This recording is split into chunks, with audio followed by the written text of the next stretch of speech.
Hi friends, it's me ദൃശ്യ. അപ്പോൾ ഞാൻ എൻ്റെ ലോകത്താണുള്ളത്. അതായത് എൻ്റെ കൊച്ചു കൊച്ചു സന്തോഷങ്ങളിൽ ഏറ്റവും വളരെ മനോഹരമായ ഒരു സത്യമാണ് നമ്മൾ വീടെടുക്കുന്ന ആ കുഞ്ഞു സ്ഥലം കേട്ടോ. ആ കുഞ്ഞു സ്ഥലത്ത് കുറേ ചെടികൾ ഇങ്ങനെ ഭ്രാന്തമായിട്ട് പൂച്ചിടുന്നുണ്ട്, ആ ഭ്രാന്തമായിട്ട് പൂക്കുകയും ചെയ്യുന്നുണ്ട് കേട്ടോ. അപ്പോൾ എന്താ പറയുക, ഭയങ്കര സന്തോഷമാണ് ഇങ്ങനെ ചെടികളും കാര്യങ്ങളൊക്കെ പരിപാലിച്ച്. കുറേ സ്ട്രെസ് റിലീഫാണ് അല്ലേ. അപ്പം ഞാൻ ആദ്യം തന്നെ കാണിക്കാൻ പോകുന്നത് കഴിഞ്ഞ ഒരു വീഡിയോയിൽ ഞാൻ അപ്ലോഡ് ചെയ്ത എന്താ പറയുക, എൻ്റെ മിറാക്കിൾ ഫ്രൂട്ട്, എൻ്റെ ലൈഫിൽ ഒരു ചേഞ്ചാണത് കേട്ടോ. മിറാക്കിൾ ഫ്രൂട്ട് എന്ന് വെച്ചാൽ ജസ്റ്റ് ഒരു അപകടത്തിൽ നിന്ന് ഞാൻ രക്ഷപ്പെട്ടപ്പോൾ ഞാൻ വാങ്ങിയ ഒരു ടേണിങ്. ഇതാണ് എൻ്റെ മിറാക്കിൾ ഫ്രൂട്ട്. അത് നന്നായിട്ടുണ്ട്, കായൊക്കെ പിടിച്ചിട്ടുണ്ട്. പിന്നെ പറയുമ്പോൾ തന്നെ ഇന്ന് ഇപ്പോൾ സീസൺ ആയി കഴിഞ്ഞാൽ ബസിയുടെ വെറൈറ്റികൾ എല്ലാവരുടെ വീട്ടിലുണ്ട് കേട്ടോ. അപ്പം എൻ്റെ ബസി എന്ന് പറഞ്ഞാൽ ഞാൻ വീട്ടിൽ നിന്ന് ആലയിൽ പോയിട്ട് ചാണകമൊക്കെ വാരി അങ്ങ് റെഡിയാക്കി ഇട്ടിട്ട് നല്ല അടിപൊളിയായിട്ട് പൂവുണ്ടാവും. ഒക്കെ കുഞ്ഞു കുഞ്ഞു പീസായിട്ട് ഞാൻ കഴിഞ്ഞ ദിവസം ഇങ്ങനെ മാറി മാറി കുഴിച്ചിട്ടാണ്. പക്ഷേ ഇതിനിടയിൽ ഞാൻ വളരെ കുഴിച്ചിട്ടെ ആ ബസ്സിയാണ് ഇത്.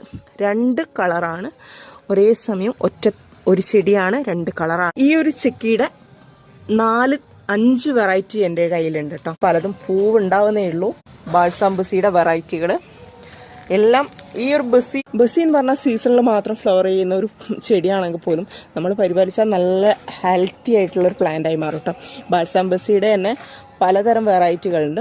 അപ്പം എന്നോട് ചോദിക്കും ക്ലാസ്സിൽ നിന്ന് കുട്ടികൾ, ദൃശ്യേച്ചി നിങ്ങൾ എന്താണ് ഇങ്ങനെ ചെടിയെല്ലാം കുഴിച്ചിട്ട് നമുക്ക് ചെടി കൊണ്ടു തരുമോ, അല്ലെങ്കിൽ എന്താ നഴ്സറി തുടങ്ങുകയെന്നോ പുതിയ വീടെടുക്കുന്ന സ്ഥലത്താണ്. നഴ്സറി ഒന്നും തുടങ്ങുകയല്ല, എൻ്റെ ചെറിയ സന്തോഷം ചെടി കുഴിച്ചിടുക, അതിൽ പൂവുണ്ടാകുക അല്ല, അങ്ങനെയുള്ള കാര്യങ്ങളൊക്കെ എന്നെ സംബന്ധിച്ചിടത്തോളം ഭയങ്കര സന്തോഷമുള്ള കാര്യം.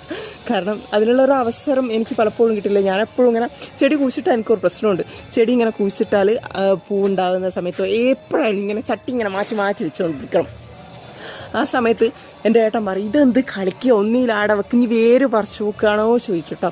അപ്പോൾ എൻ്റെ ഹോബിയാണ് ഈ ചെടി, പിന്നെ കുറച്ച് മൃഗങ്ങളോടി നടക്കുക, ഇതൊക്കെയാണ്. അപ്പം ഞാൻ എൻ്റെ പുതിയ വീടെടുക്കുന്ന സ്ഥലം എപ്പോഴും ഒരു നീറ്റായിരിക്കാൻ ആഗ്രഹിക്കുന്നതാണ്. അപ്പോൾ ഞാൻ കഴിഞ്ഞ ദിവസം ഇവിടെ വന്ന് ഫുള്ള് വീട്ടിൽ നിന്ന് ചാണകമൊക്കെ കൊണ്ടുവന്ന് ചാണകമൊക്കെ ആക്കി ക്ലീനാക്കി. അപ്പോൾ എനിക്ക് കിട്ടുന്ന ഒരു സന്തോഷമുണ്ട്, ഭയങ്കരമാണ്. എൻ്റെ കിട്ടുമ്പോൾ പറയൂ എനിക്ക് ഭ്രാന്താണ്.